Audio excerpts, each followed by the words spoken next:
आप सभी को राधे राधे, जय श्री कृष्णा। दोस्तों, आज के वीडियो में हम आपको बताएंगे कि चीड़ा चीड़ी की कहानी सुनने की सही विधि क्या है। अगर आप सही विधि के अनुसार इस कहानी को सुनते हो तो आपकी मकान बनाने की इच्छा 100% पूरी होती है। देखिए, अगर आप किराए के मकान पर रहते हो और आपके मन में इच्छा है कि आपका खुद का मकान बन जाए, तो श्रद्धा भाव से, सच्चे भाव से आपको यह कथा अवश्य ही सुननी चाहिए। और ऐसा नहीं है कि आपने कार्तिक स्नान किया है तभी आप यह कथा सुन सकते हो सही विधि के द्वारा। अगर आपने कार्तिक स्नान भी नहीं किया फिर भी सभी को पड़वा के दिन यानी कार्तिक पूर्णिमा के अगले दिन यह कहानी नहा धोकर अवश्य ही सुननी चाहिए। और आप इसे किसी भी समय सुन सकते हो, संध्या के समय भी और सुबह के समय भी आप यह कहानी सुनते हो। अगर आप मकान में पहले से ही रहते हो, आपका खुद का मकान है और आपकी इच्छा है कि आपका और भी बड़ा घर बन जाए, तो इसी मनोकामना के साथ आपको यह कथा सुननी चाहिए। आपकी मनोकामना अवश्य पूरी होती है। अगर आपके मन में यह इच्छा है कि हमारे घर की इच्छा तो पूरी हो चुकी है, हमारे घर में सदैव माता लक्ष्मी का वास रहे, घर में तरक्की होती रहे, हमारा घर का कारोबार आगे बढ़ता रहे, तो भी सही विधि के अनुसार आपको यह कथा अवश्य सुननी चाहिए। कथा सुनने मात्र से ही आपको आधा फल प्राप्त हो जाएगा, इसलिए आप कथा तो अवश्य ही सुनिए। अगर आपने कार्तिक स्नान किया है तो आप पूरी विधि के अनुसार यह कथा सुन सकते हो। कार्तिक स्नान नहीं भी किया फिर भी आप जो है विधि के अनुसार यह कथा सुनना चाहते हो तो भी आप यह कथा सुन सकते हो। देखिए, यह कथा आप अपने घर पर रहकर ही सुन सकते हो, स्वयं भी इस कथा को आप पढ़ सकते हो। सखिया जो है मंदिर में जाकर यह कथा सुनती है, तो अपने घर में सुनने की मैं विधि आपको बता देती हूँ। देखिए, पहले आपको आटे से या चावल से जितना बड़ा घर बनाने की आपकी मनोकामना है उतना बड़ा घर आपको बनाना है। अगर आप मंदिर में यह कथा सुन रहे हो तो वहाँ पर भी आप आटे से या चावल से अपना स्वयं का घर बना लीजिए। जैसा कि आप वीडियो में देख रहे हो, इस तरह से आपको जो है अपना बड़ा एक घर बनाना है। उसमें आपको चारों कोने पर जो है कमरे बनाने हैं, उनका द्वार खुला रखना है। फिर देखिए, बीच में आपको जो है आटे से चीड़ा और चीड़ी बना लेंगे। उन्हें विशेष रूप से घर के आंगन में हम बैठाते हैं। ऐसा लगना चाहिए, इस तरीके से उन्हें बैठाना है कि जैसे आंगन में चीड़ा और चीड़ी बैठे हैं। पक्षी की आकृति हमें बनानी है, तो हमने अपने चीड़ा चीड़ी बना लिए हैं और घर के आंगन में उनको बैठा दिया है। फिर हमें अपने चीड़ा चीड़ी की पूजा करनी है, क्योंकि इन्हीं की कथा सुननी है तो इनकी पहले पूजा की जाती है। सबसे पहले घर के चारों कोनों में जहाँ पर हमने कमरे बनाए हैं उनमें आपको दीपक रख लेना है। घर के बीच में चीड़ा चीड़ी के पास भी आपको एक दीपक रखना है ताकि घर के चारों कोनों में उजाला हो जाए। घर के द्वार पर भी हमें 2 कैंडल या फिर 2 दिए अवश्य रखने हैं ताकि हमारे घर के द्वार पर भी अंधकार न हो। इसके बाद आप जल के छींटे लगाकर शुद्धिकरण कर लेंगे, दीपक जला लेंगे। उसके बाद जो है दीपक आप जो है सरसों के तेल से जला सकते हो।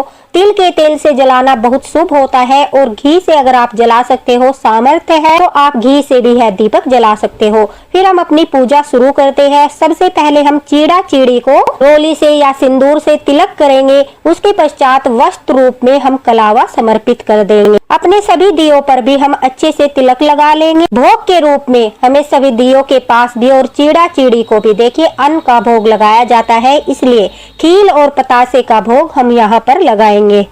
सभी दियों के पास आपको खील रखनी है। चीड़ा चीड़ी को भी आपको जो है भोग अवश्य ही लगाना है। खील और पतासे का बहुत अधिक महत्व होता है। इस दिन खिचड़ी का दान निकालना जरूरी होता है, इसलिए हम जो है खिचड़ी बनाकर भी यह पूजा विधि कर सकते हैं। नहीं तो हम सूखी खिचड़ी, चावल और मूंग की दाल को एक साथ मिलाकर जो खिचड़ी का सूखा दान होता है उसे एक कटोरी में रख लेंगे। उसके ऊपर आप सामर्थ्य के अनुसार 51 रुपए, 101 रुपए, 11 रुपए जितनी सामर्थ्य है आप दक्षिणा रख दीजिए। बाद में आपको यह खिचड़ी पंडित जी को या फिर किसी को भी, आप गरीब व्यक्ति को यह खिचड़ी दान कर दीजिए। आप चाहे तो गाय माता को भी यह खिचड़ी जो आपने दान के रूप में निकाली है दे सकते हो। दक्षिणा आप किसी कन्या को दे सकते हो, आप मंदिर में दे सकते हो, दान पात्र में डाल सकते हो या किसी जरूरतमंद को भी दे सकते हो। 1 लोटा जल हम भरकर रख लेंगे, हाथ में थोड़ी सी खीर लेकर। देखिए, अब हमको कथा सुननी है। जो मैं कथा आपको सुनाने जा रही हूँ, बहुत समय पहले की बात है। 4 चिड़िया थी, चारों आपस में बहुत अच्छी सहेलियां थी। चारों कार्तिक मास का स्नान करती थी।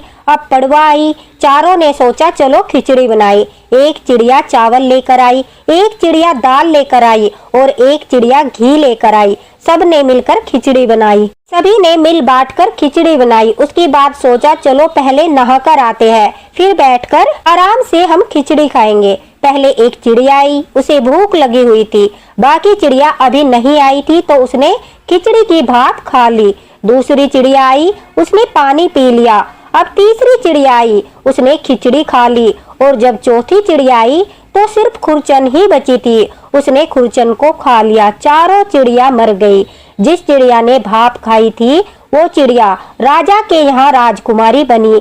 जिस चिड़िया ने पानी पिया था वो कुम्हार की बेटी के रूप में जन्म लेकर पैदा हुई। और जिस चिड़िया ने खिचड़ी खाई थी वो ब्राह्मण के घर में पैदा हुई।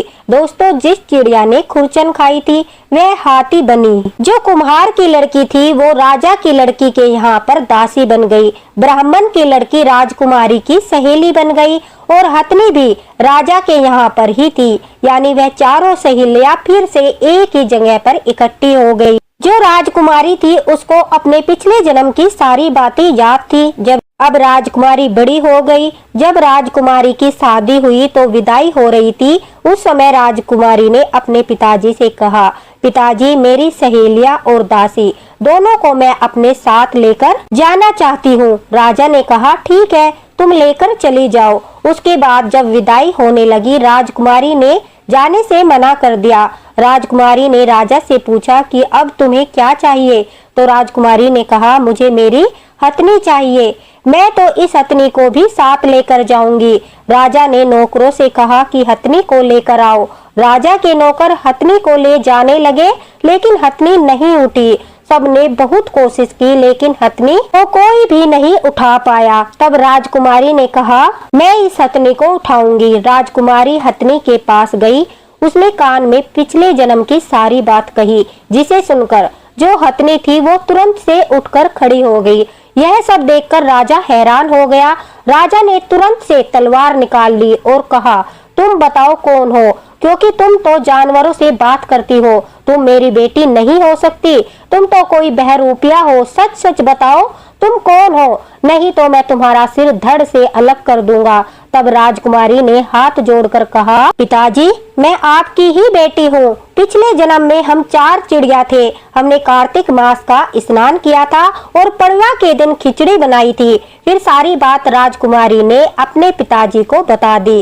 राजा ने कहा कि कार्तिक स्नान और पड़वा के दिन कहानी सुनने और खिचड़ी दान करने का अगर इतना बड़ा महत्व है, अगर इतना बड़ा पुण्य फल मिलता है तो हम भी कार्तिक स्नान जरूर करेंगे और पड़वा के दिन खिचड़ी बनाकर दान करेंगे, खिचड़ी भी खाएंगे। और उसके बाद में राजा के पूरे नगर में ढिंडोरा पिटवा दिया कि सभी लोग कार्तिक स्नान जरूर करें। कार्तिक पूर्णिमा के अगले दिन पड़वा को चीड़ा चीड़ी की कहानी सुने। इस प्रकार से राजा के पूरे राज्य में सभी ने कार्तिक स्नान किया। तो आप लोग भी कार्तिक स्नान के पूर्णिमा के अगले दिन खिचड़ी का भोग ठाकुर जी को घर में विराजित लड्डू गोपाल को अवश्य लगाए। हम भी खिचड़ी खाए और खिचड़ी का दान भी करें। अपनी सामर्थ्य के अनुसार आप दान कर सकते हो और प्रार्थना करें कि हे भगवान, हे विष्णु भगवान, हे माता लक्ष्मी, जैसे आपने राजा की बेटी की सुनी वैसे सबकी सुनना। इस कहानी को कहते सुनते हुंकारा भरते सबकी मनोकामना पूर्ण करना।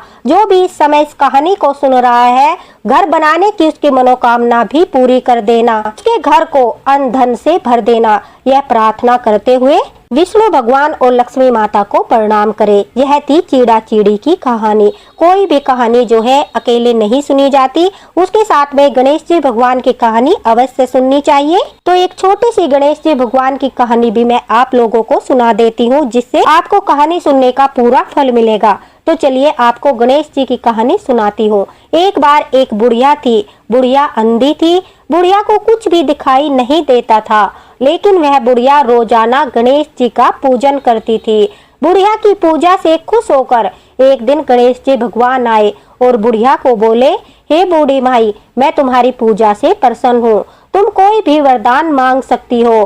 बुढ़िया ने कहा, भगवान मैं तो मांगना नहीं चाहती, लेकिन आप कह रहे हो तो मैं कुछ मांग लेती हूँ, लेकिन मुझे मांगना नहीं आता। तो गणेश जी बोले कोई बात नहीं, तुम अपने बहू बेटे नाते रिश्तेदार से पूछकर, आस पड़ोसियों से पूछकर कल मांग लेना, मैं कल फिर आऊंगा। बुढ़िया बोली ठीक है। अब गणेश जी भगवान अंतर ध्यान हो गए। बुढ़िया सीधा अपने बेटे के पास गई और सारी बात बताई। अब बोली कि बेटा मैं क्या मांगू।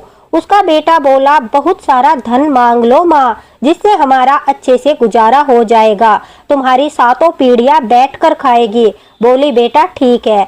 फिर बुढ़िया माई जो है वो बहू के पास गई, सारी बात बताई। अब बहू बोली कि धन का क्या करोगी माई, असली धन तो पोता पोती होते हैं, पोता पोती मांग लो, तुम भी ठीक कह रही हो। यह सुनकर बुढ़िया माई अपनी सहेली के पास गई। सहेली बोली कि हे सखी तुम क्या करोगी धन का और क्या करोगी पोते का, आंखें मांग ले, आंखें होगी तो तुम्हारा बुढ़ापा अच्छे से कट जाएगा। अब बुढ़िया माई बोली कि बात तो ठीक है। बुढ़िया सुनकर रात को सो गई और पूरी रात इसी सोच विचार में चली गई कि सुबह गणेश जी भगवान आएंगे तो मैं क्या मांगूंगी। फिर गणेश जी भगवान आए और बुढ़िया माई से बोले मांगो मैया, आपको क्या मांगना है। गणेश जी के ऐसा कहते ही बूढ़ी माई ने कहा मैं तो कुछ नहीं मांगना चाहती, लेकिन तुम देना चाहते हो तो मैं सोने के महल में सोने के पालने में अपने पोते को झूलता हुआ देखना चाहती हूँ। यह सुनते ही गणेश जी भगवान जोर जोर से हंसने लगे।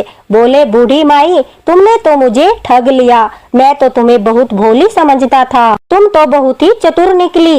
एक ही बात में तुमने सब कुछ मांग लिया, धन आंखें पोता सारी चीज हो गई। गणेश जी महाराज सब चीजें देकर अंतर ध्यान हो गए। अब सभी हाथ जोड़कर बोलेंगे हे गणेश जी महाराज, जैसे आपने बुढ़िया माई की सुनी वैसे सबकी सुनना, सबकी मनोकामनाओं को पूर्ण करना। इस तरह से हमारी चीड़ा चीड़ी की कहानी पूरी होती है। कहानी सुनने के बाद हमने जो चावल खिचड़ी हाथ में ली थी वो चीड़ा चिड़ी के पास जल के लोटे में डाल देते हैं। बाकी जो चावल है वो दान कर देंगे, खिचड़ी भी दान कर देंगे, दक्षिणा भी जैसे मैंने बताया था ऐसे ही आप दान कर देंगे और हाथ जोड़कर प्रार्थना करेंगे कि भगवान जैसे सबकी मनोकामना पूरी की ऐसे ही हमारी मनोकामना पूरी करना। हमसे कोई गलती हो गई हो तो हमें माफ कर देना। इसके बाद जो जल का लोटा है वो सूर्य देवता को अर्घ देंगे। संध्या के समय अगर आप कहानी सुन रहे हो तो चंद्रमा देवता को हम यह अर्घ देंगे। खील का जो भोग हमने समर्पित किया था वो भी हम गाय माता को देंगे या फिर बांट देंगे। जो खिचड़ी की अगर दान नहीं करते तो गाय माता को दे सकते हैं। देखिए जो आटे से हम घर बनाते हैं जब तक उस पर दीपक जलते हैं, दीपक ठंडे न हो जाए तब तक उस घर को हमें ऐसे ही रखना है। 4-5 घंटे के बाद कपड़े से आपको उस घर को साफ करना है और जो आटा होता है उसे आपको गाय माता को देना है या फिर आप चींटियों को भी वह आटा डाल सकते हो जो हम कपड़े से इकट्ठा करते हैं। अगर आप मंदिर में यह घर बनाते हो तो वहाँ पर ऐसे ही छोड़कर आ जाते हैं। जो दिए के पास चीड़ा चिड़ी को हमने खील का भोग लगाया था वो सब खील भी हम गाय माता को दे सकते हैं या फिर हम चींटियों को डाल सकते हैं। जो चीड़ा चिड़ी हमने बनाए हैं उनको भी आप या तो किसी गमले में रख दीजिए या गाय माता को खिला दीजिए या फिर आप चींटियों के लिए भी उन्हें रख सकते हो, क्योंकि वो आटे से बनी है तो चींटियां भी उनका सेवन अच्छे से कर सकती है। जो लोग कार्तिक स्नान करते हैं पड़वा के दिन यह कहानी जरूर सुने। अगर आपने कार्तिक स्नान नहीं किया फिर भी आपको यह कहानी अवश्य सुननी चाहिए। इससे आपको जो है कार्तिक स्नान का फल प्राप्त होता है, क्योंकि यह कहानी को वरदान मिला है। जो भी यह कहानी सुनता है उसकी मनोकामना अवश्य ही पूरी होती है। सच्चे हृदय से, भाव से और विश्वास से यह कहानी सुन लीजिए। या तो विधि के द्वारा सुन लीजिए सब चीजें बनाकर, या फिर आप बिना बनाए भी ठाकुर जी के सामने लड्डू गोपाल की सेवा करते हो या मंदिर है उसमें आप विष्णु भगवान की पूजा करते हो, वहां पर बैठकर आराम से यह पूरी कहानी सुन लीजिए, फिर भी आपको जो है फल प्राप्त होगा। तो दोस्तों अगर वीडियो आपको अच्छा लगा हो तो कमेंट बॉक्स में राधे राधे जरूर लिखना। वीडियो को लाइक करना, ज्यादा से ज्यादा शेयर करना। मिलते हैं अगले वीडियो में अगले मार्गदर्शन के साथ। आप सभी की मनोकामनाएं पूरी हो इसी आशा के साथ। राधे राधे।